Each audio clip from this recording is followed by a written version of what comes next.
Excelente día para todo programador. Previamente vimos cómo escribir en un archivo usando a PrintWriter, que se apoyaba en un FileWriter, que se apoyaba en un archivo, file.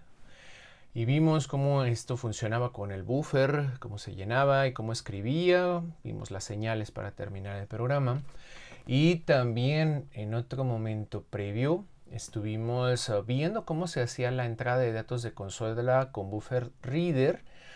Leíamos cadenas, solo cadenas, leíamos de Buffer Reader, era diferente de Scanner.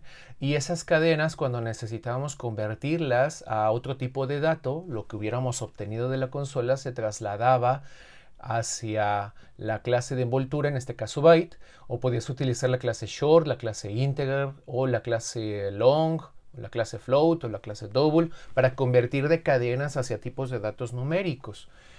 En esta ocasión vamos a ver aquí cómo funciona la entrada de datos de un archivo. Vamos a leer datos de un archivo como este. ¿Sí? Aquí está. Vamos a hacer entrada de datos de archivo. Nos vamos a apoyar de que sabemos también compilar y correr programas de consola, como lo platicamos en el video anterior. Y vamos a ver cómo leer de un archivo en Java. Hoy es jueves 25 de noviembre de 2021. Yo soy Luis Alberto Muñoz y comenzamos. Bien, pues vamos a ejecutar este programa. Lo podemos ejecutar, este programa, a partir directamente de Eclipse. Podemos ejecutarlo y no significa que funcione bien. Fíjate lo que está ocurriendo aquí. Dice, no se encontró mi archivo TXT. Dice aquí. Nombre archivo, mi archivo TXT. Estoy utilizando esta anotación que usamos en el video anterior y que sabíamos que estaría escribiendo en esta ubicación. Cuando se escribía, estaba escribiendo abajo de las carpetas source y bin. Y en este caso yo estoy queriendo abrir el archivo en esa misma ubicación, aquí en el proyecto de Eclipse.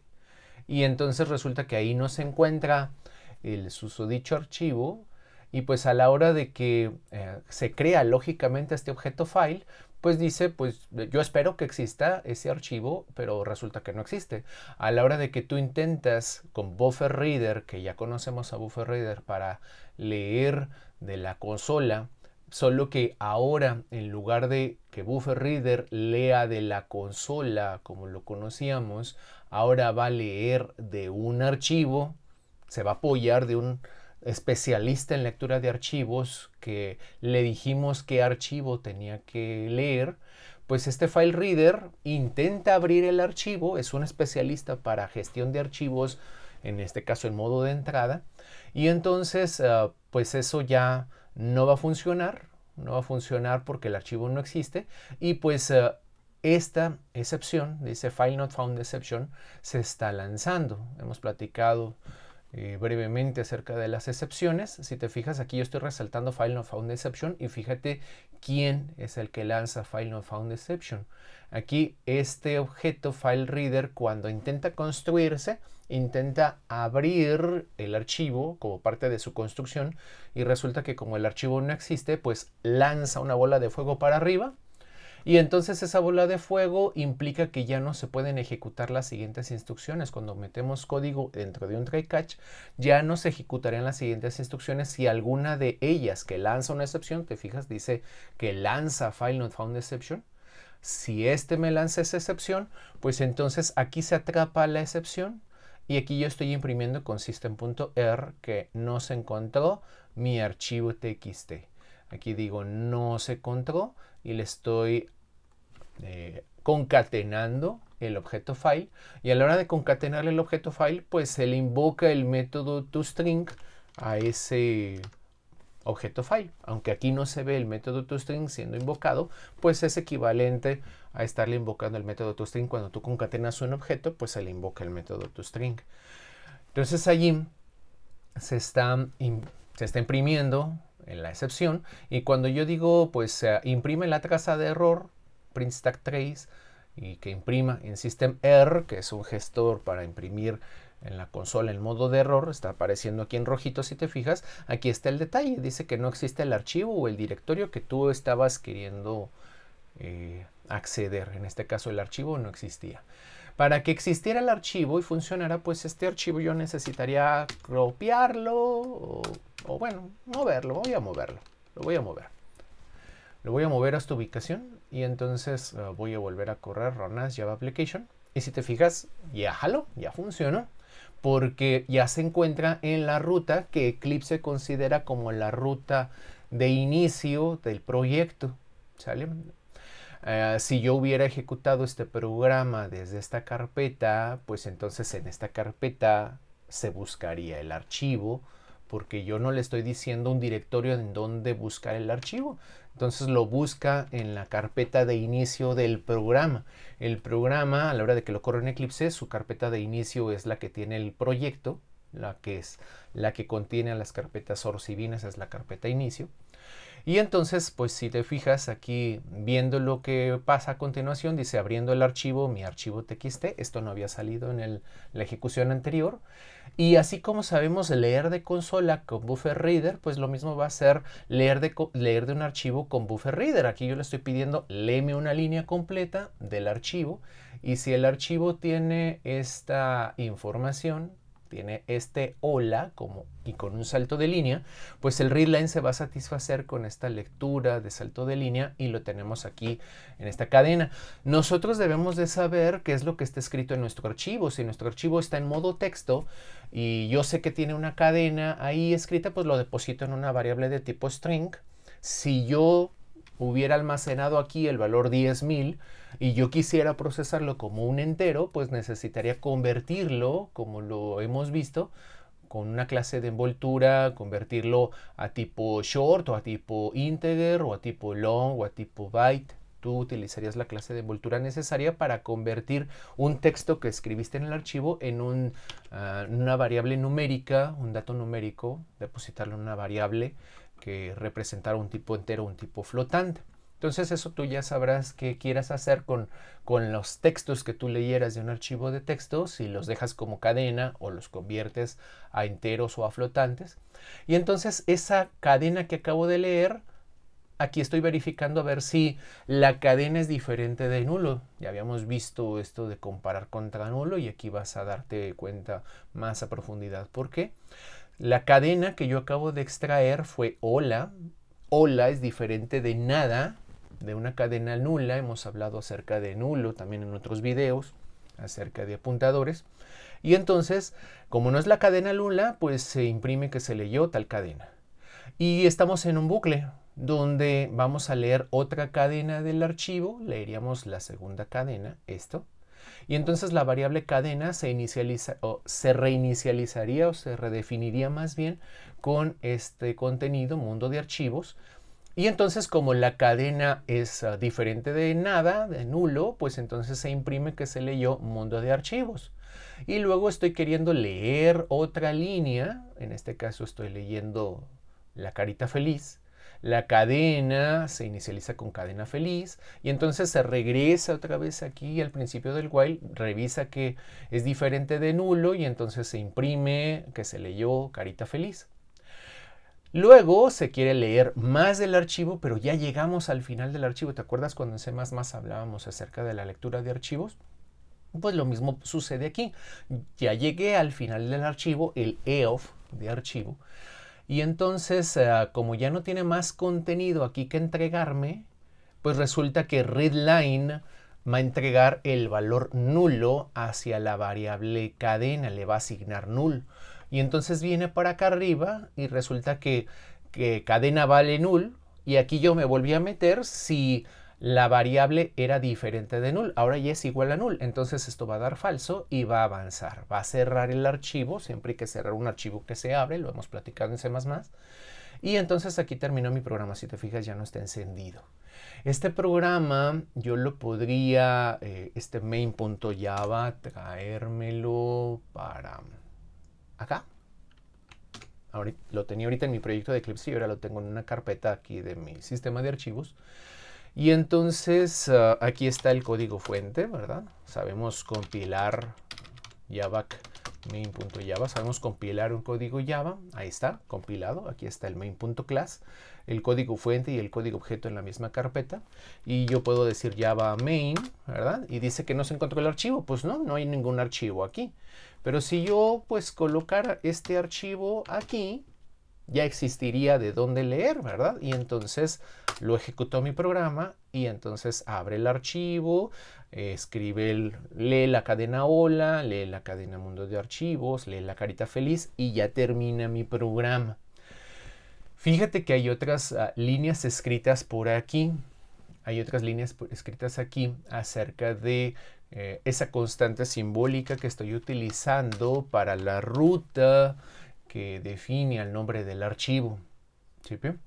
Fíjate que aquí está diciendo nombre archivo va a ser a partir del directorio donde se encuentre un separador de archivos, que en Linux es la diagonal normal, la diagonal de la división.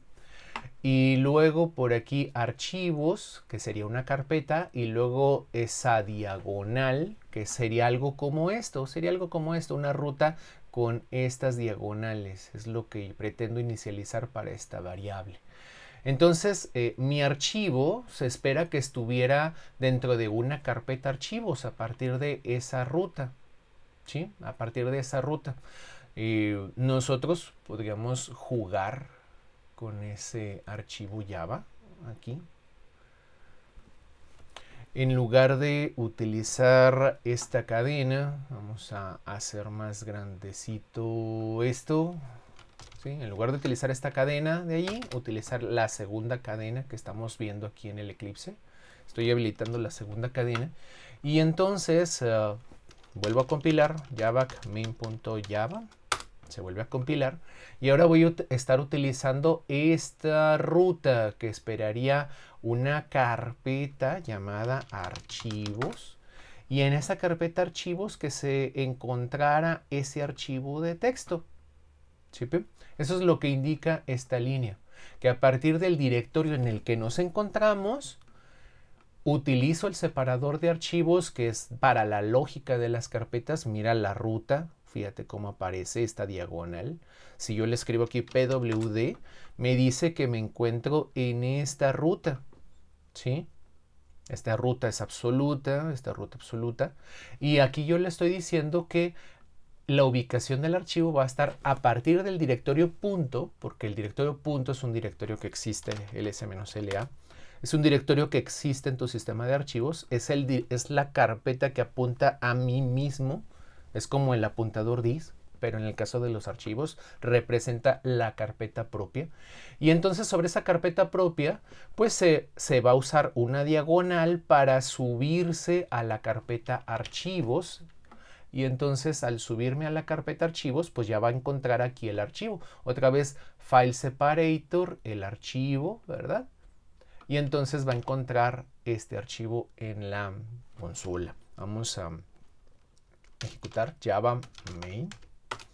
Y si te fijas, dice abriendo el archivo, punto diagonal archivos, o sea, a partir de la carpeta esta, que se meta en la carpeta archivos. Esta es una carpeta relativa, se le denomina ruta relativa, porque a partir del directorio actual, de manera relativa, me voy a meter en una carpeta anexa a esa carpeta, ese directorio más bien, y allí voy a abrir el archivo .txt, y entonces sí se leyó. Si este archivo no existiera en esta carpeta, pues entonces el programa a la hora de correrlo pues va a fallar. ¿Sale? Esto es usando una ruta relativa. ¿Sí? Si tú utilizaras una ruta absoluta, ahorita lo veremos en Windows, tú podrías utilizar esta notación para construir tu variable cadena, de que tú tuvieras el susodicho archivo, que lo tuvieras dentro de una carpeta archivos, dentro de otra carpeta, dentro de Windows, ¿sí? Dentro del espacio de Windows, ¿no? Eso si quisieras utilizar esto en Windows, pues esta sería la forma de separar los nombres de las carpetas como se van anidando. A la hora de que tú quisieras utilizar la ruta absoluta en Linux, Por ejemplo, esta sería una ruta absoluta de donde se encontraría. Aquí me faltó cerrar este comentario. Fíjate cómo estoy inicializando el nombre del archivo. Dice que lo va a buscar en esta ruta a ese archivo txt. Aquí yo utilicé file separator, pero pude haber utilizado otra diagonal, haber puesto aquí una diagonal en lugar de haber puesto este rollo mareador. ¿Sí? Lo habría puesto así. ¿Sale? Si entiendes lo que es el file separator. Entonces, aquí estaría buscando sobre mi proyecto, que es aquí en la carpeta archivos. Voy a pasar otra vez para acá. Aquí en la carpeta archivos. Aquí lo va a buscar en esa carpeta. Si te fijas, yo aquí le doy a abrir en terminal, escribo pwd, y aquí es esa ruta que es la que yo le estoy dando aquí de manera absoluta a mi código Java. Le voy a decir que en esta ruta se encuentra mi archivo.txt. Entonces a la hora de que yo lo corra con Ronas Java Application, pues va a funcionar. Está buscando el archivo en una ruta absoluta. Usar rutas absolutas no es recomendable, es mejor utilizar rutas relativas. ¿Sí? Y si nosotros utilizáramos en este otro programa, el que tenemos acá, en este main.java, una ruta absoluta, pues también va a funcionar. Aquí utilizo esa ruta absoluta y como se encuentra en esta ubicación el susodicho archivo, pues a la hora de que yo lo compile y lo corra, acá, ls-l, acá está el main.java, javac, main.java, pues entonces ahora va a tomar esa ruta para buscar al archivo. El archivo tiene que estar en esa ubicación, java main, y entonces va a funcionar. Donde el archivo no se encuentra en la susodicha ruta, pues esta cosa no va a funcionar. ¿Sale? ¿Entiendes lo que es la ruta absoluta y la ruta relativa? ¿Sí? Entonces, ojalá que todo esto pues haya quedado muy muy claro, que todo este contenido se te esté trasladando de manera adecuada, y yo te agradezco estar allí. Nos estaremos viendo en próximos videos. Que estés muy bien.